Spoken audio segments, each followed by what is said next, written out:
Hello, hello. Welcome back. Welcome back to our challenge on how to use effective communication skills to fight bias at work and beyond. And today, the news about the scandals, the misogyny in the House of Commons there in the UK, comment with that politician about how she was crossing the legs as a way of provoking the other politicians. Well, more information there in my post in LinkedIn. That is one of the things that really, really not only get into my nerves or any other professional woman out there like feeling the lack of respect and the misogyny against women, but also it reinforces the reason of be doing something like this that I'm doing here with you.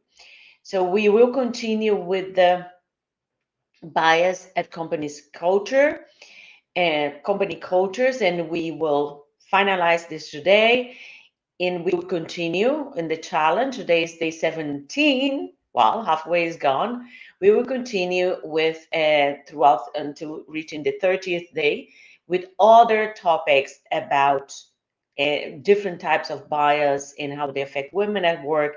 And now we are going to go into situations more workspace situation, work environment situations where those bias happen, so you can start identifying them and knowing what to do.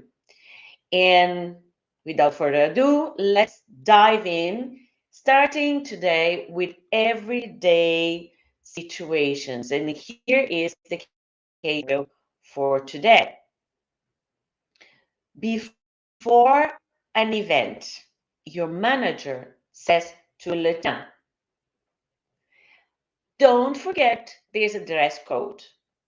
But he does not give this reminder to others in your team. You see, it's a reminder that can be, inoffensive, no major, no any other intention behind it. But when you select, it is directed to a specific kind of people in your team, then is when we have to be in alert mode and watch out why it matters. This comment could adversely impact how others view your Latina colleague, especially as it comes from her manager. It could also add to the pressure felt by many Latinas to present themselves with extreme care to fit a narrow definition of professional attire.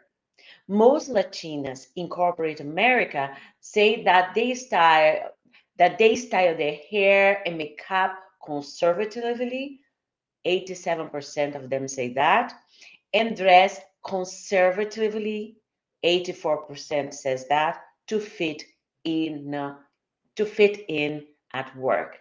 Well, as a Latina person and also someone who has lived in different Latin countries like Spain, I do understand that there are different Latinas. We like to be more flamboyant, let's put that way, and we're more attentive to our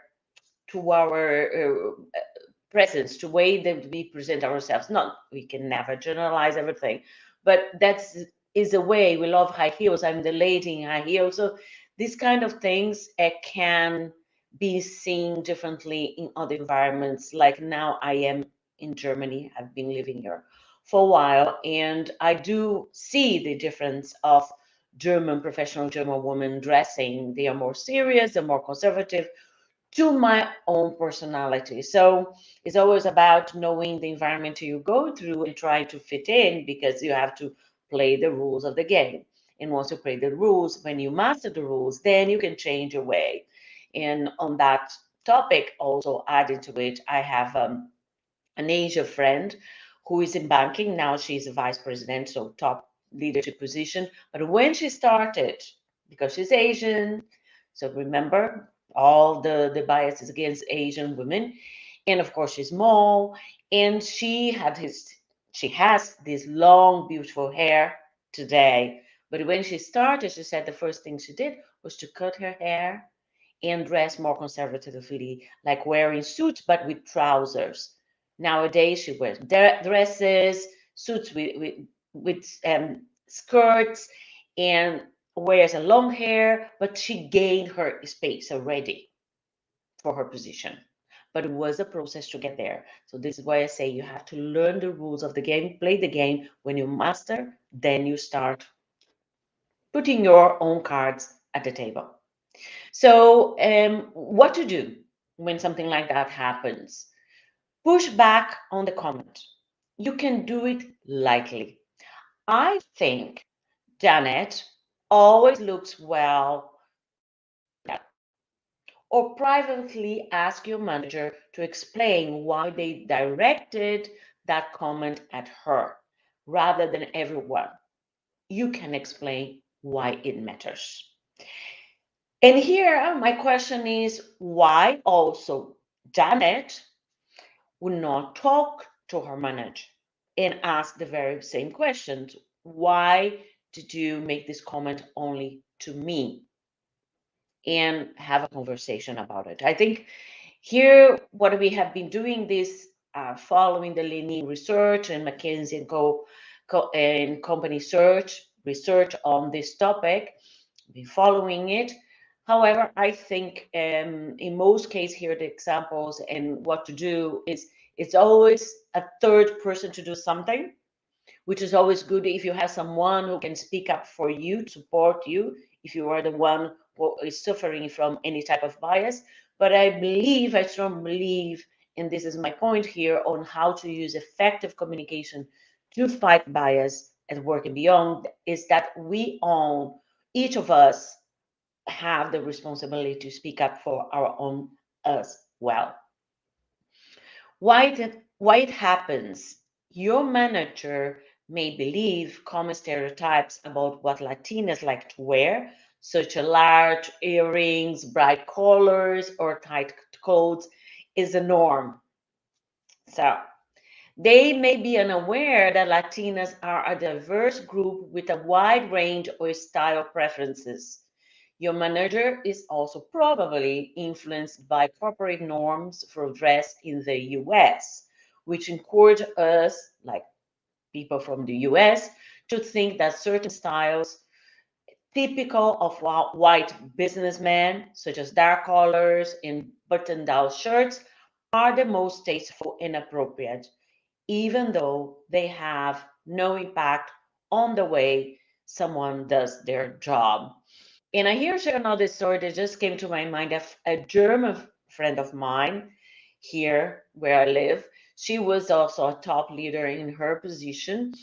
And she said once she bought this beautiful red suit for important meeting in her company. And then when the important meeting took place, she wore the suit.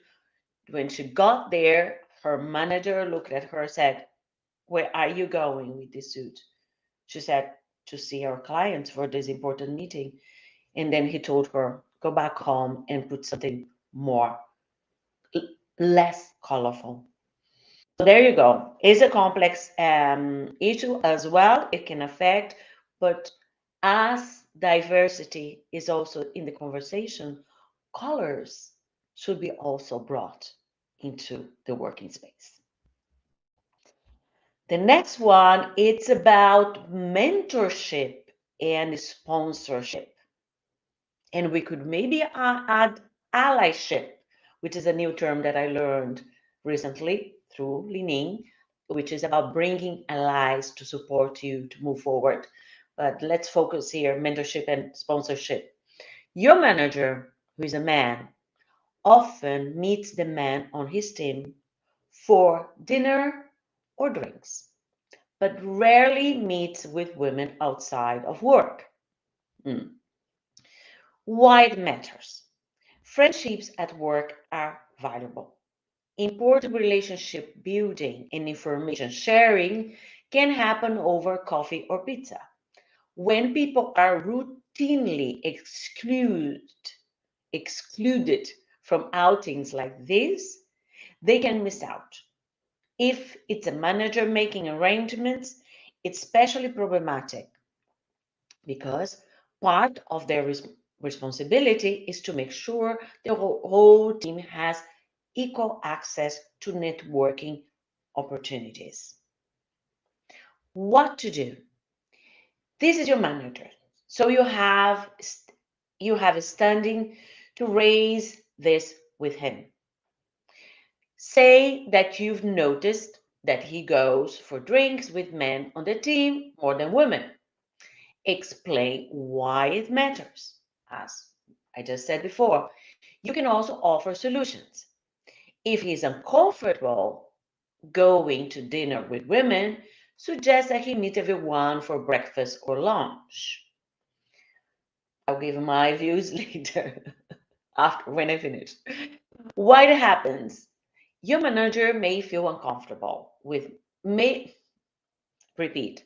Your manager may feel more comfortable with men because of affinity bias, which draws us towards people like ourselves. Or he may be nervous for other reasons. Some men are worried of spending time with women colleagues outside of work for fear of seeming inappropriate. Yes, I think it's a combination of both, but this is something to be also aware of. And there's the two sides of the coins with all these conversations opening up for everybody and asking women to speak up. We had the Me Too movement. I sense also that men became a little bit more fearful of, more cautious in how they interact with women. So we are all learning in this process here, and I my 2 cents here as a suggestion also would be, so then for these male managers, men, invite more than one woman for coffee, for dinner. So and then you don't have create any kind of conversations in the background, because we know those things happen, unfortunately. While we're trying to open this space, we open this space, but then we create another situation. So this is rooted in affinity bias. The next one goes to meeting dynamics. So let's see the case. A meeting is starting soon, and you notice that it's mostly men seated front and center, and women seated to the side. In this, we have a chapter in the Leaning book where she talks about asking women to sit at the table, because she shares a story about going to the meeting and her colleague sat behind, not at the table, and didn't want to sit at the table even when she was invited to. So, why it matters? If women are sidelined in meetings, it's less likely that they will speak up, which means the group won't benefit from everyone's best thinking. Plus, it's not beneficial to sit in the low status seats in the room, and women have to fight for status as it is. More than fighting, women need to understand their status. That is their own right to sit at the table when they have worked for that position. So don't put yourself aside voluntarily when you have been working for such position. So we have to claim our space as well, but we have to own that space. Nobody's going to give that to us just like that. What to do? If there are empty chairs at the table, urge women sitting to the side to fill them. If there's no room, acknowledge the problem. For example, ask if anyone else sees that it's mostly men at the table. If it happens often, consider saying to the person who runs the meeting, I've noticed that it's mostly men at the table and women on the sidelines. Maybe you can encourage a better mix. And here I go back. We talked about this before about the meeting leader. You, meeting leader, meeting organizer out there, you have to be attentive to all these nuances of creating a diverse, a balanced, and a fair sharing meeting where everybody has the same opportunity to speak up, to share their knowledge, their expertise, and their views on the topic in question. Why it happens? Women typically get less time to speak in meetings. Plus, they're interrupted, and we know all that. They're more likely than men to be spoken over and interrupted. As a result of signals like these, women sometimes feel less valued, so they sit off to the side. And of course, when this is the norm, when this is happening all the time, and nobody is raising this issue, women tend to give up, get to the point they give up, right? And I don't say women, but I would say if this would be happening with men as well, probably they would end up giving up as well because it's kind of, as I would say, hitting the wall. But this is why we have to be aware of those things and raise our hand and speak up. And this is also rooted in performance bias, meaning women's voice is less important. And another one, the last for today, is about everyday interactions. So here's the case. You are in a staffing meeting and a coworker recommends you to put one woman on each team for better diversity. Wow, you think, that's great. This is well thought. But why it matters? There's a flip side of this.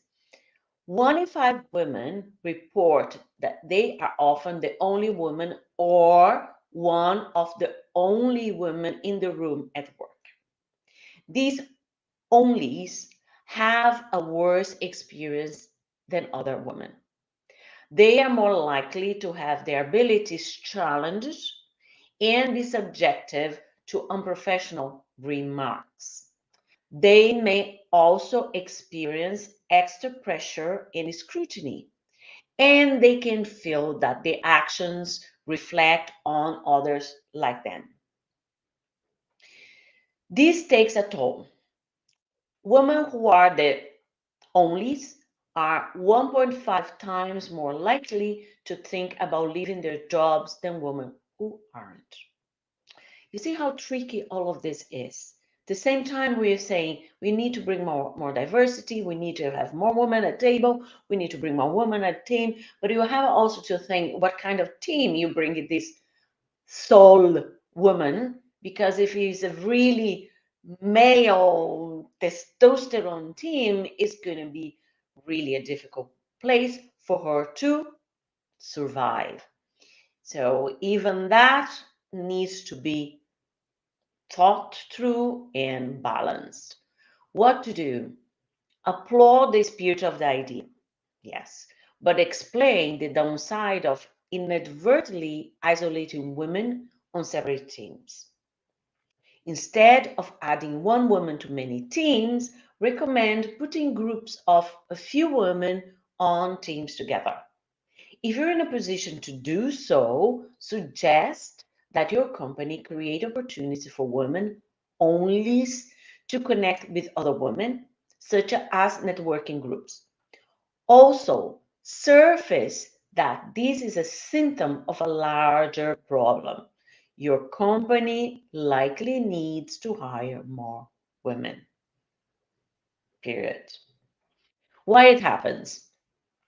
When women are underrepresented in organizations, as they often are, they tend to be spread thinly across teams, which means they stand out. Women of color are even more likely to be onlys, since there are fewer of them in corporate America. This underrepresentation can make the biases women face especially pronounced. With everyone's eye on them, they can often be heavily scrutinized and held to higher standards. As a result, they feel pressure to perform on guard and left out, and may be less likely to speak up and contribute fully. So there you go. Is a process. Companies need to be aware. We need to be aware, and we need to work together on this. It's not like women only expecting to be looked after and let's everybody fights the bias and we are protected. It's not like that. It's something that, but it it starts from the leadership of the company to bring this awareness, become aware, bring this awareness and monitor that and pass this knowledge to the co-workers, the employees, and even clients. And this is why we are doing this here. So remember that bias, whether deliberate or unconscious, is holding women back in the working place. It makes it harder for women to get hired and promoted and negatively impacts their day-to-day work experiences. And this hurts women and makes it hard for companies to level up the playing field. So this is my message for you today. This is all in bias at company cultures. 4 parts. Go back, take a look, and let's continue tomorrow. And I will decide, I'm not going to reveal what I'm going to talk tomorrow. So you have to be here. And for the ones who are not here, thank you for being watching the recordings, because people are contacting me and sending their comments and remarks and thanking, and I think back. But I would love to see your comments publicly, because it's important. This is also part of the process of changing, of making change. We need to speak up publicly, because what I feel with women as well is that you keep yourself in the background. You're afraid of taking stands. Ladies, take a stand, speak up, and let's work on that together. And see you tomorrow. All the best, and that's from me. Thank you.